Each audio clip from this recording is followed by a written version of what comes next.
ये आपका hero Honda करिश्मा task. आपको अपनी हीरो होंडा करिश्मा ZMR चाहिए। चाबी ऊपर टंगी है, ऊपर चढ़ो, चाबी ले आओ। मैंने सिर्फ तेरे को इसीलिए भेजा था कि तू इसको हराएगा और हम लोग इसको बाहर निकालेंगे।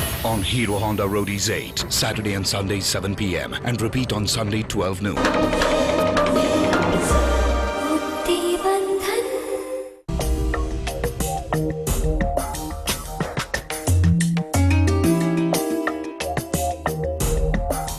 अरे वाह देवकी, बड़ वाली रोटी तो तुमने ऐसे ही बनाई है जैसी मैं बनाती हूँ। अगली बार बनाओ तो जरा ज्यादा पकाना, ईश्वर को ज्यादा पसंद आएगी। क्यों ईश्वर?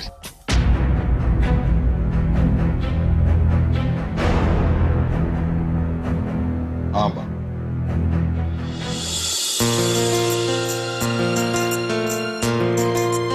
माँ, मैं आपको परोसूं? हाँ हाँ, अपनी नई बहू के हाथों का खाना खाने के लिए तो मैं आई हूँ। चलो मास्टर, शुरू करो। मैं भी यही सोच रहा था कि तू बोलना बंद करे तो मैं खाना शुरू करूं।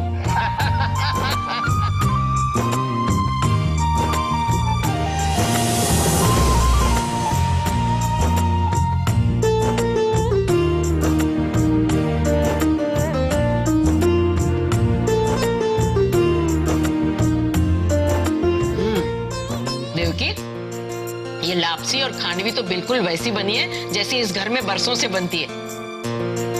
कमाल कर दिया तुमने। बा, लापसी तो मम्मी जी ने सिखाई और खांडवी की रेसिपी राजवी ने, तो कमाल तो हम तीनों ने किया है।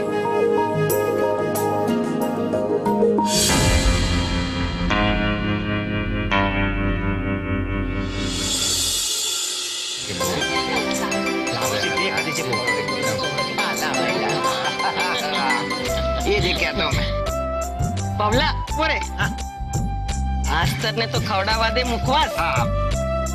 लो मास्टर।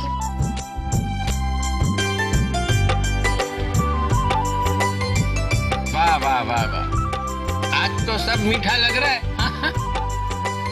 ये नमकीन सौंफ भी मीठी लग रही है केसर। हाँ हाँ दादाजी, आज तो आपको सब कुछ मीठा लगेगा। बा घर पे वापस जो आ गई है। पर सिर्फ इसीलिए नहीं, आज बरसों बाद मेरा पूरा परिवार साथ बैठा है। देवकी, तेरे कारण तेरी दादी सासू घर लौटी है और पूरा परिवार एक साथ है। दादाजी, अभी मन्नर काका, ज्योत्सना काकी और सोनल नहीं है यहाँ। जब वो लोग आ जाएंगे तब मैं मानूंगी कि ये परिवार एक हुआ। सच कह रही है देवकी, मैं तो सिर्फ दूर गई थी। इस घर से टूटकर तो मनहर का परिवार गया है। टूटे हुए जुड़े तब कहते हैं कि परिवार एक हुआ है। देवकी, आज तूने मेरा जीवन ऐसा बना दिया है जैसा मेरे सपनों में था। पर एक चीज की कमी है काका, पर वो मैंने ड्राइवर को भेजकर मंगवा लिया। देखते जाओ काका। गणेश,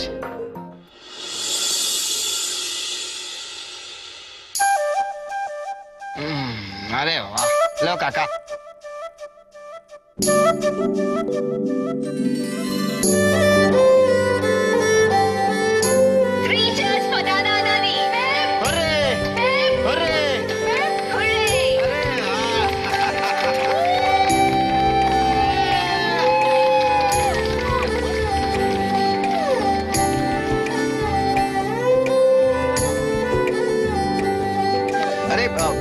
बापूजी, बा, एक फोटो हो जाए।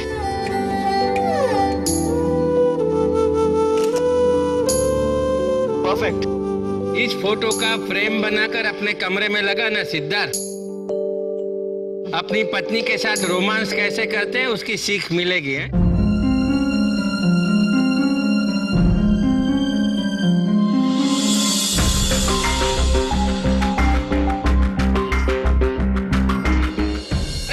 काका दूर मत बैठो, आओ नजदीक आओ। आओ बैठिए, यहाँ पे बैठिए। हाँ, बहुत दिन के बाद।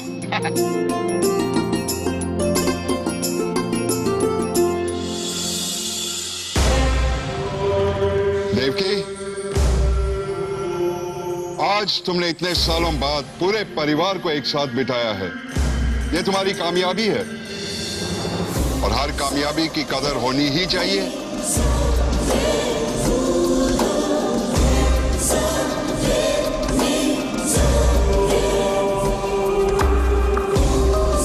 यह है तुम्हारी नई कार की चाबी। देवकी, तुम्हारी जगह बिजनेस वर्ल्ड में। ये खाना पकाना सब अच्छा है, पर तुम्हारी जो महत्वाकांक्षाएं हैं उन्हें भूलना नहीं है। जब तुम बिजनेस की मीटिंग्स करने जाओ तो बड़ी गाड़ी से इंप्रेशन अच्छा होता है।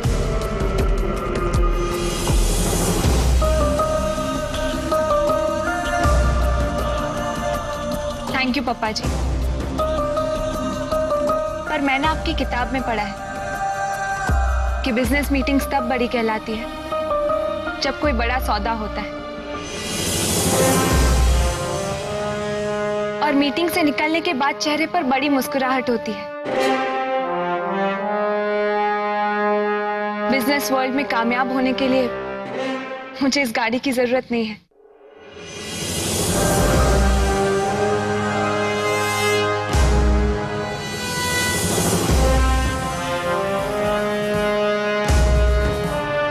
तुम मेरा गिफ्ट ठुकराकर मेरा अपमान कर रही हो देवकी।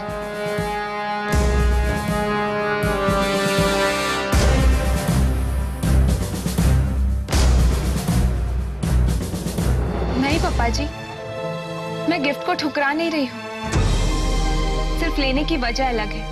आप ही ने कहा कि बहुत सालों बाद मैंने सब लोगों को, पूरे परिवार को डाइनिंग टेबल पर इकट्ठा किया, इसलिए ये गिफ्ट मैं एक्सेप्ट कर रही हूँ। पर इसमें मम्मी जी और राजवी दोनों का साथ मिला है, तो फिर ये गिफ्ट हम तीनों का हुआ ना। वाह देवकी, आज तक इस घर में सारी कामयाबी सिर्फ एक की मानी जाती थी। आज तूने अपनी सफलता सबकी सफलता बना के सफलता का मतलब ही बदल दिया है। ईश्वर, जो इंसान जीवन में अपनी कामयाबी बांट सकता है वो कभी नाकामयाब नहीं होता।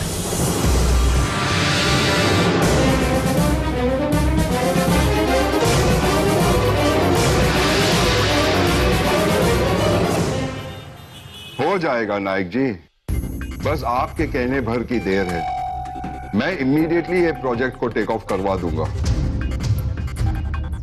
नायक जी, मैं आपको फोन करता हूँ, कुछ अर्जेंट काम आ गया है। आओ बा, तुम घर वापस आ गई, ये बहुत अच्छा किया। वापस शब्द से तो ये मतलब निकलता है बेटा कि मनहर का घर मेरा नहीं था। मैं अपने ही एक घर से अपने ही दूसरे घर में आई हूँ, क्योंकि अब इस घर में मेरी जरूरत है। बोलो, क्यों बुलाया था? क्या काम है? कुछ काम नहीं था बा, बस तुम्हारे साथ अकेले में बात करने की इच्छा थी। बैठ।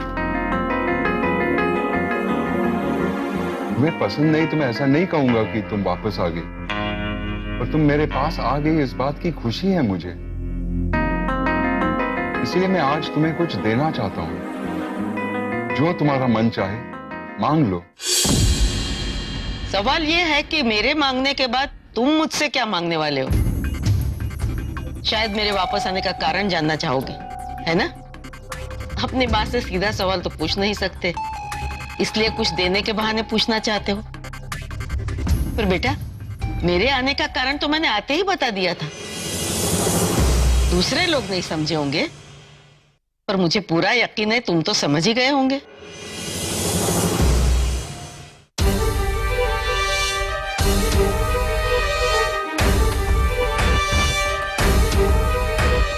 मैं यहाँ देवकी के लिए आई हूँ, ताकि इस घर में अब उसके साथ और अन्याय न हो।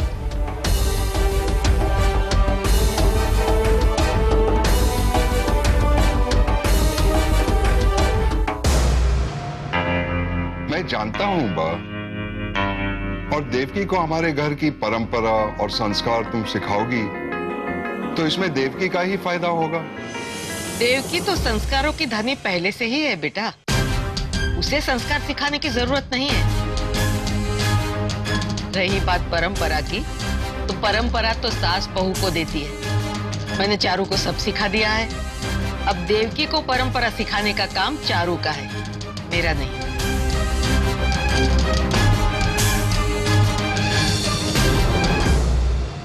मैं तो देवकी का रक्षण करने आई हूं, तुमसे।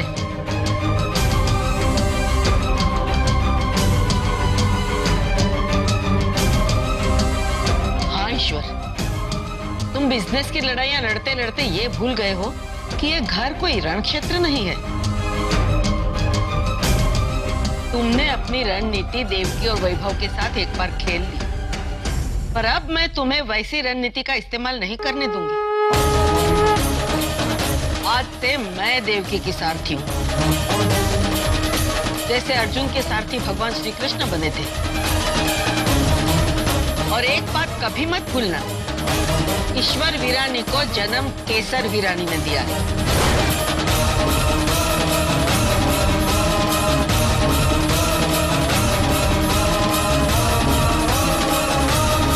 देवकी में वो ताकत है कि तेरे अहंकार को तोड़े, पर अपने संस्कारों के कारण उसमें वो हिम्मत नहीं है। जो संस्कार दुनिया के सामने लड़ने की हिम्मत देते हैं, वही परिवार के सामने जुबान नहीं खोलने देते।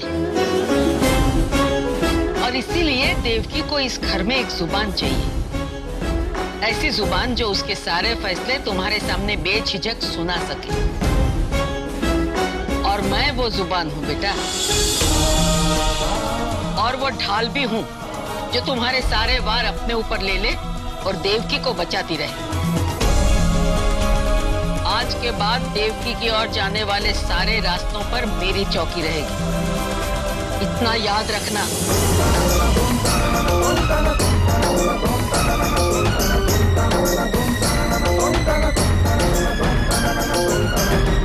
और हाँ ईश्वर, एक बेटे के तौर पर मेरे आने से तुम्हें खुशी हुई होगी, ये मान सकती हूँ मैं।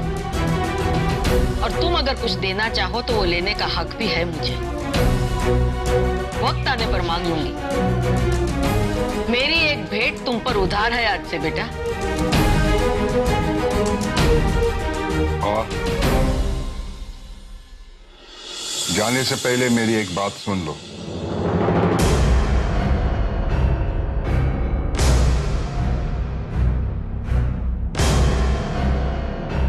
देवकी के नाम के पीछे अब वीरानी का नाम है, और बिजनेस की दुनिया में ये बात सब जान चुके हैं।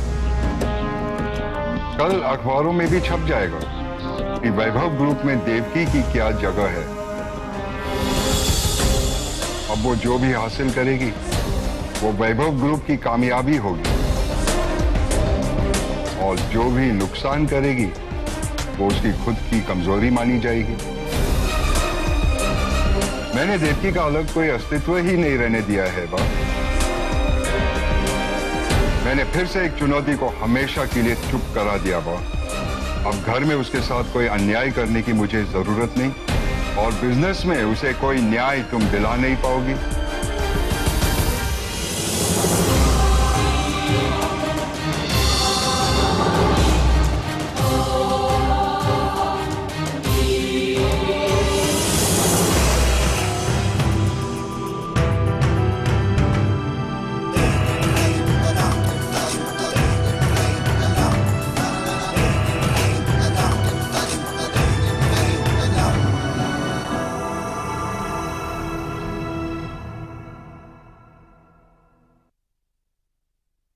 अरे देवकी, आप શું કરે છે? मैं अपने कपड़े अरेंज कर रही थी। आप आइए ना, बैठिए। पहले ये देखो कौन आया है तुमसे मिलने। मुझसे मिलने? कौन? वही जिसे तुम ससुराल आकर भूल गई हो।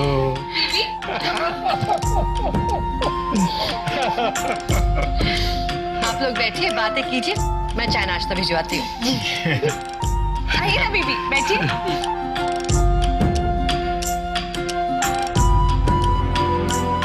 देवकी बेटा, मैं तुम्हें और वैभव को सीख के खाने का निमंत्रण देने आया हूँ। बीबी, सबसे पहले आप ये बताइए आपकी तबीयत कैसी है? अपने चेकअप करवा लिया है, सब नॉर्मल है, दवा टाइम पर ले ली है, खाना ठीक से खाया है, सुबह मॉर्निंग वॉक भी करता आया हूँ। बस तू सब कुछ पूछे उससे पहले सब बता दिया। अरे बेटा पगली, मेरा कब तक ख्याल रखेगी? अब तुझे तेरे ससुराल का ख्याल रखना है। ख्याल तो सब मेरा रखते हैं बीबी, मैं बहुत खुश हूँ। अच्छा बीबी, मैं जरा 2-3 दिन में यहाँ पे सेटल हो जाऊं, फिर मैं आती हूँ। घर पर नहीं, पेड़ी पर, फिर मिलकर हम आगे का प्लान सोचते हैं। नहीं, अभी अभी तुम्हारी शादी हुई है, अब तुझ पर तेरे घर वालों का पहला हक है। ये घर मेरा हो गया तो क्या हुआ? आप पराए नहीं हुए बीबी। मैं यहाँ का भी ख्याल रखूंगी और आपका भी। बड़ी हिम्मत वाली है तू बेटा, ये तेरी हिम्मत है। इतने बड़े सदमे के बाद मैं आज इस तरह तुम्हारे सामने बैठा हूँ। तुम्हारी हिम्मत इसी तरह बढ़ती रहे, इसलिए तुम्हारे लिए ये लेकर आया।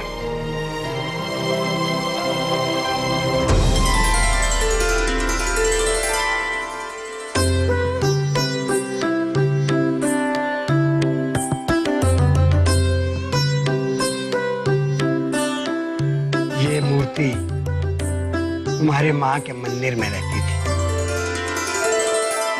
तेरी माँ की बहुत श्रद्धा थी इन पर। वो चाहती थी कि तुम अपने साथ ये ससुराल ले, इसलिए तुम्हें ये सौंपने आया हूं।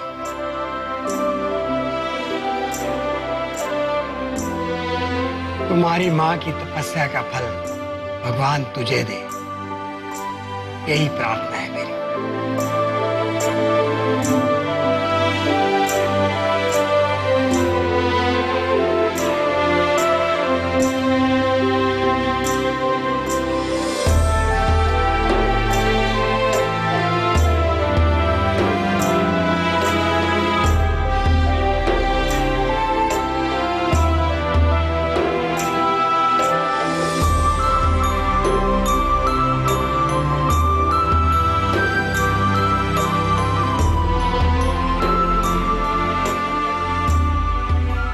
सुखी रहो।